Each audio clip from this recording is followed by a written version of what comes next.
이재명 대표 부부의 공직선거법 1심 판결이 모두 유죄로 나오자 거대 야당의 화풀이식 묻지마 탄핵쇼가 다시 시작되었습니다.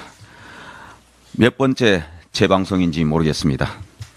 일말의 양심과 상식을 갖춘 공당이라면 당대표 유죄 판결에 대한 사과와 반성이 먼저일 것입니다. 하지만 사당화를 넘어 우상화로 치닫고 있는 거대 야당은 여전히 정쟁용 탄핵에 후적되며 결국 탄핵 중독당, 직권 남용당으로 전락하고 있습니다. 국방부 장관에 대한 탄핵 추진 사유는 정말 가관입니다.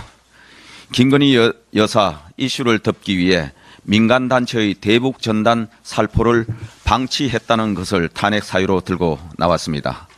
황당한 개변입니다. 국무위원에 대한 탄핵 소추는 중대한 위법 행위가 있어야 가능합니다. 북한 김여정이 대북 전단 살포에 반발하며 대가를 치르게 될 것이라고 위협하자 민주당 지도부에서 국방부 장관 탄핵을 덜먹이며 김여정의 행동대장을 자처하고 있는 모양새입니다. 우리 국민은 지난 문재인 정부 시절 김여정 하명법이라 불렸던 대북전단 금지법을 떠올릴 수밖에 없습니다. 북한군의 러시아 파병과 잇따른 탄도미사일 도발로 외교 안보가 엄중한 이때 대한민국 안보수장의 손발을 묶어버리겠다는 것은 민주당의 저희가 무엇인지 국민께 묻고 계십니다. 국민께서 묻고 계십니다. 뜬금없는 국방부 장관에 대한 탄핵 급박은 이재명 대표 징역형 판결에 대한 화풀이에 불과합니다. 이창수 서울중앙지검장, 조상원 차장검사, 최재훈 부장검사에 대한 무차별 검사 탄핵은 코앞으로 다가온 이 대표 위정교사 1심 선고에 대한 불안함과 두려움에 불과합니다. 명분은 편파 수사라고 하지만 이 대표 사법 처리를 지연시키기 위한 방탄용임을 전 국민이 알고 있습니다. 중앙지검은 이 대표의 대장동 개발 비리, 공직선거법 위반, 위증교사 의혹 등을 수사해 기소한 곳입니다. 민주당 전당대회 돈봉투 살포 사건, 김정숙 여사 외유성 출장 의혹도 수사 중입니다.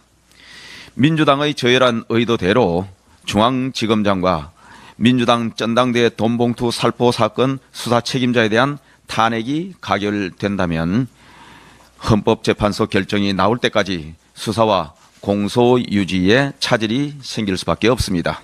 결국 이 대표 방탄을 위해 시간을 끌어보겠다는 속셈입니다. 헌법재판소에서 뻔히 기각될 걸 알면서도 화풀이식으로 내지르는 묻지마 탄핵 타령, 이제 정말 자중하시기 바랍니다. 조국 혁신당의 윤석열 대통령에 대한 탄핵 소추에 대해서는 짧게 한 말씀만 드리겠습니다. 조국 대표님, 사적 복수심만 불태우는 정치 언제까지 하실 겁니까? 존재감을 보이기 위한 정치적 몸부림이라면 그만하면 되었습니다. 조용히 자신의 과거를 반성하면서 대법원의 최종 판결을 기다리기 바랍니다. 좀 전에 대표께서 말씀하신 사드 기밀 유출 관련입니다. 문재인 정부가 사드 관련 군사 기밀을 중국과 사드 반제 시민단체에 유출했다는 감사원 감사 결과가 나왔습니다. 정부가 국가 군사 기밀을 다른 나라 정부와 시민단체에 넘겨줬다는 것은 정말 믿기 힘든 충격적인 일입니다. 국익에 반하는 명백한 국기문란 행위입니다. 특히 실무진의 반대를 묵살하면서까지 중국 대사관 측에 사드 관련 브리핑을 강행했다는 데 대해 개탄을 금할 수 없습니다. 민주당은 감사원의 정치 탄압이라면서 사회적 갈등 해소를 위해 필요한 절차였다. 법이 정한 절차를 지키려 했던 과정이었다는 입장을 밝혔습니다.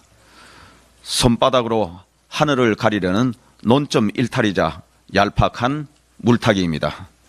이 사안의 본질은 문재인 민주당 정부가 군사기밀을 중국과 시민단체에 넘겨준 심각한 안보 자해 행위를 했다는 것입니다.